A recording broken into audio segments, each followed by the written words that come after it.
കോരഹപുത്രന്മാർ നൽകുന്ന വിലപ്പെട്ട പാഠങ്ങൾ. കോരഹപുത്രന്മാരുടെ അപ്പനായിരിക്കുന്ന കോരഹ് മോശയുടെയും അഹ്റോന്റെയും കാലത്ത് മിസ്രൈമിൽ നിന്ന് വിടുവിക്കപ്പെട്ട മരുഭൂമിയിൽ കൂടെ യാത്ര ചെയ്തുകൊണ്ടിരുന്ന ഒരു ലേവി ഗോത്രക്കാരനാണ്. ലേവി ഗോത്രക്കാർക്കായിരുന്നു സമാന കൂടാരത്തിലെ ശുശ്രൂഷകൾ. അതിൽ തന്നെ അഹരോന്യ കുടുംബത്തിനായിരുന്നു പൗരോഹിത്യ ശുശ്രൂഷകൾ. ലേവി ഗോത്രത്തിലെ മറ്റൊരു വിഭാഗമായിരുന്ന കോരഹിന് ഇത് ഉൾക്കൊള്ളുവാൻ കഴിഞ്ഞില്ല. തങ്ങൾക്കും പൗരോഹിത്യം വേണം എന്ന് കോരഹ് ആഗ്രഹിച്ചു, വാദിച്ചു. മോശ പക്ഷപാതപരമായി തൻ്റെ സഹോദരനെ അത് ഏൽപ്പിച്ചതാണെന്ന് കോരഹ് ചിന്തിച്ചു.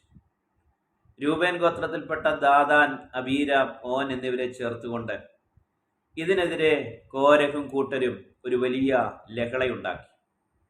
ദൈവമാക്കി വച്ചിരിക്കുന്ന നേതൃത്വത്തിനെതിരെ, ദൈവമാക്കി വച്ചിരിക്കുന്ന ശുശ്രൂഷകന്മാർക്കെതിരെ പോരാടുന്നത് എക്കാലത്തും വലിയ പാപമാണ്. മോശയുടെയോ അഹരോന്റെ വാക്കുകൾക്കൊന്നും കോരഹിനെ ആശ്വസിപ്പിക്കാൻ കഴിഞ്ഞില്ല. ആ ലഹളയിൽ നിന്ന് പിന്മാറുവാൻ അവൻ തയ്യാറായില്ല. ഒടുവിൽ ദൈവം ആ കാര്യത്തിൽ ഇടപെട്ടു. ദൈവത്തിൻ്റെ ന്യായവിധി വെളിപ്പെടുന്നതിന് മുൻപേ രക്ഷപ്പെടുവാൻ ആഗ്രഹിക്കുന്നവർക്ക് അവസാനത്തെ ഒരു ചാൻസ് കൂടെ ദൈവം നൽകി. കോരഹിനെയും അവൻ്റെ കൂടെ നിൽക്കുന്ന ആളുകളെയും ദൈവം ന്യായം വിധിക്കുമെന്ന് ദൈവം മുന്നറിയിപ്പ് നൽകി.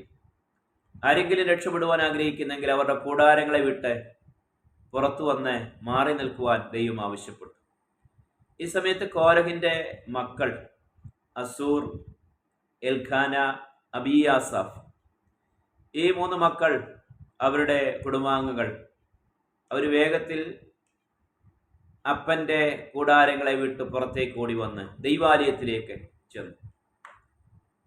കോരഹപുത്രന്മാർ അതുകൊണ്ടാണ് പറയുന്നത്, ദുഷ്ടന്മാരുടെ കൂടാരങ്ങളിൽ പാർക്കുന്നതിനേക്കാൾ എൻ്റെ ദൈവത്തിൻ്റെ ആലയത്തിൽ വാതിൽ കാവൽക്കാരനായിരിക്കുന്നത് എനിക്കേറെ ഇഷ്ടം. ദുഷ്ടനായിരിക്കുന്ന അപ്പൻ്റെ ഭവനത്തിൽ പാർക്കുന്നതിനേക്കാൾ ദൈവാലയത്തിൻ്റെ വാതിൽക്കൽ നിന്ന് കാവൽ ചെയ്യുന്നതാണ് എനിക്കിഷ്ടം. അപ്പനെയും അമ്മയും ബഹുമാനിക്കണം എന്നത് ബൈബിളിലെ ഒരു പ്രധാന കൽപ്പനയാണ്. കർത്താവിൽ അവരെ അനുസരിക്കണമെന്നും പുതിയ നിയമത്തിൽ നമ്മൾ വായിക്കുന്നുണ്ട്. അപ്പോൾ ബഹുമാനിക്കുകയും കർത്താവിൽ അനുസരിക്കുകയും ചെയ്യണം. എന്നാൽ അപ്പനോ അമ്മയോ ദുഷ്ടന്മാരായി തീർന്നാൽ, ദുരുപദേശത്തിലകപ്പെട്ടാൽ, പാപത്തിലകപ്പെട്ടാൽ നമ്മുടെ നിലപാട് എന്തായിരിക്കണം? അത് കോരഹപുത്രന്മാരിൽ നിന്ന് മനസ്സിലാക്കുവാൻ കഴിയും. നമുക്ക് ജന്മം തന്ന പിതാവിനേക്കാളും നൊന്ത് പ്രസവിച്ച അമ്മയെക്കാളും പ്രധാനപ്പെട്ട വ്യക്തിയാണ് ജീവനെ നൽകിയ ദൈവം. ദൈവമാണ് നമ്മുടെ അമ്മയുടെ ഉദരത്തിൽ മെടഞ്ഞതും മെനഞ്ഞതും. അപ്പനും അമ്മയും കാണുന്നതിന് മുൻപ് ദൈവം നമ്മളെ കണ്ടിരുന്നു. നമ്മുടെ അമ്മയുടെ ഉദരത്തിൽ വെച്ച് തന്നെ ദൈവം നമ്മളെ കണ്ടു. ബൈബിളിൽ പുതിയ നിയമത്തിലേക്ക് വരുമ്പോൾ ലോകസ്ഥാപനത്തിന് മുൻപ് തന്നെ യേശു ക്രിസ്തുവിൽ കൂടെ കർത്താവ് നമ്മളെ കണ്ടിരുന്നു. ദൈവം നമ്മളെ കണ്ടിരുന്നു. ദൈവം നമ്മളെ തെരഞ്ഞെടുത്തിരുന്നു. അപ്പോൾ ദൈവത്തിനാണ് 1-ാം സ്ഥാനം. അപ്പനും അമ്മയും ദുഷ്ടന്മാരായി തീർന്നാൽ, പാപത്തിൽ തന്നെ തുടർന്നാൽ, വിഗ്രഹാരാധനയിൽ തുടർന്നാൽ, ദുരുപദേശങ്ങൾ തുടർന്നാൽ, പാരമ്പര്യത്തിൽ തുടർന്നാൽ, അവരെ പ്രസാദിപ്പിക്കുന്നതിന് വേണ്ടി അവരുടെ കൂടെ നിൽക്കുവാനല്ല തിരുവെഴുത്ത് നമ്മളെ ഓർമ്മിപ്പിക്കുന്നത്. സത്യവചനത്തിനു വേണ്ടി ജീവനെ നൽകി രക്ഷയൊരുക്കി യേശുവിന് വേണ്ടി നാം വിശ്വാസത്തോടെ ചുവടുവെപ്പുകൾ നടത്തണം. കോരഹപുത്രന്മാർ അപ്പൻ്റെ കൂടാരത്തെ വിട്ട് പുറത്തു വന്നു. ദൈവാലയത്തിലെ വാതിൽ കാവൽക്കാരായി അവർ തീർന്നു. കോരഹിന്റെ മക്കൾ പുറത്തേക്ക് വന്നു കഴിഞ്ഞപ്പോൾ ആ കൂട്ടത്തെ ദൈവം ന്യായം വിധിച്ചു. 250 പേർ അവർ ജീവനോട് പാതാളത്തിലേക്ക് പോയി. അപൂർവമായൊരു ശിക്ഷ ന്യായവിധി ദൈവം നടത്തി. എന്നാൽ ആ ന്യായവിധിയിൽ അകപ്പെട്ട് പാതാളത്തിലേക്ക്, നരകത്തിലേക്ക് പോകാതെ പുറത്തു വരുവാൻ കോരഹിന്റെ മക്കൾക്ക് കഴിയും. അതുകൊണ്ട് പ്രിയമുള്ളവരെ, ഏതൊരു കാലത്തും നമ്മുടെ ബന്ധുമിത്രാദികളെക്കാൾ, നമുക്ക് ജീവൻ നൽകിയ അപ്പനേക്കാൾ, നൊന്ത് പ്രസവിച്ച അമ്മയെക്കാളൊക്കെ പ്രാധാന്യം ദൈവത്തിനാണെന്ന് ഓർത്തുകൊള്ളുക. അത് ഈ ഭൂമിയിലെ നമ്മുടെ അനുഗ്രഹത്തിനും ആത്മീയ വളർച്ചയ്ക്കും നിത്യതയിൽ പറുദീസയിൽ യേശുവിനോട് ചേർന്ന് യുഗായുഗങ്ങൾ അനന്തകാലം കർത്താവിനോട് ചേർന്ന് ജീവിക്കുവാനും വാഴുവാനും മുഖാന്തരമായി തീരും. അതുകൊണ്ട് കോരഹിന്റെ പുത്രന്മാരെ ദൈവം പുറത്തു കൊണ്ടുവന്നു. അവർ ദൈവത്തെ സ്നേഹിച്ചതിനാൽ അവരെ പുറത്തു കൊണ്ടുവന്നു. അതോടൊപ്പം തന്നെ അവർ വാതിൽക്കാവൽക്കാരായി ദൈവാലയത്തിൽ തീർന്നു. പിന്നത്തേതിൽ അവരുടെ നില ദൈവം ഒന്നുകൂടി ഉയർത്തി.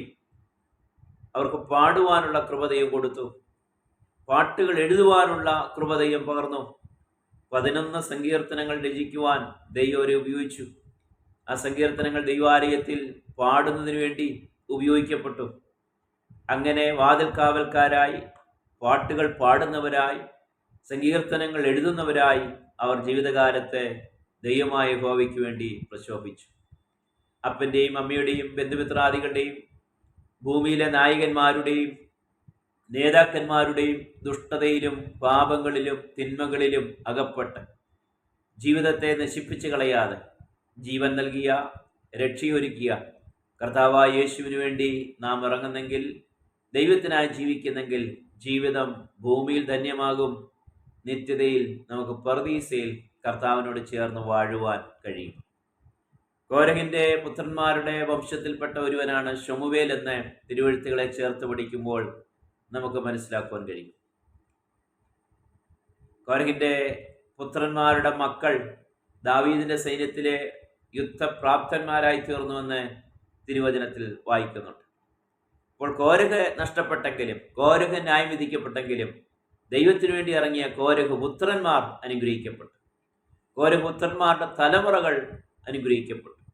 കോരഹ് പുത്രന്മാരുടെ തലമുറയിൽ പിറന്ന ശമൂവേൽ ഒരു പ്രധാന ന്യായാധിപനായിരുന്നു, പ്രവാചകനായിരുന്നു. പുരോഹിത ശുശ്രൂഷ ചെയ്യുവാനും ആ കാലഘട്ടത്തിൽ ശമൂവേലിനെ ദൈവം ഉപയോഗിച്ചു.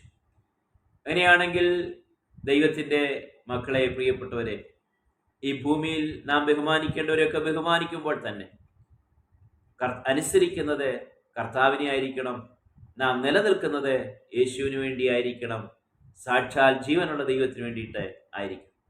ആ ജീവനുള്ള ദൈവത്തിൻ്റെ ഇഷ്ടങ്ങളെ തിരിച്ചറിഞ്ഞ്, ജീവനുള്ള ദൈവത്തിൻ്റെ കൽപ്പനകളെ പ്രമാണിച്ച് നിത്യസ്വർഗത്തിനു വേണ്ടി ഒരുങ്ങുവാൻ ദൈവം ഏവരുടെ മേലും കൃപ പകരട്ടെ. ആമേൻ.